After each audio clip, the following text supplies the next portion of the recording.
Once upon a time, in a small, cozy village, there lived a man named Harold. Harold was the proud owner of a cunning tabby cat named Mr. Whiskers. Now, Mr. Whiskers wasn't just any ordinary cat. He was a mastermind of chaos.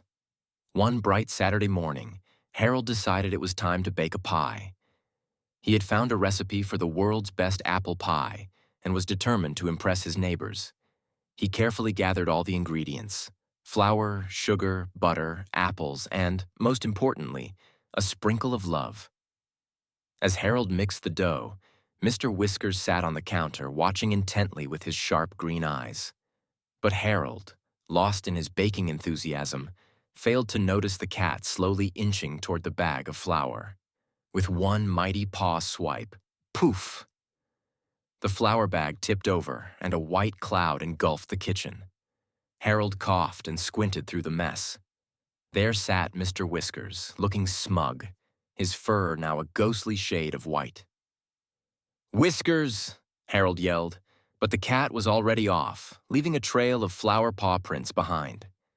Determined not to let a cat ruin his masterpiece, Harold cleaned up and got back to work. He peeled the apples, rolled out the dough, and carefully assembled the pie. Just as he was about to slide it into the oven, the phone rang. Harold dashed to answer it, leaving the pie unattended. Big mistake. By the time Harold returned, Mr. Whiskers had somehow managed to drag a piece of string into the pie and was batting it around with gusto.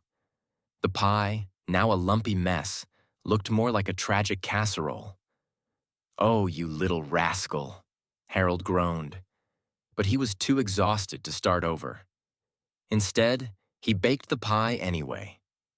At the village potluck that evening, Harold nervously set his pie on the table. As neighbors took slices, he braced himself for complaints. Instead, laughter erupted.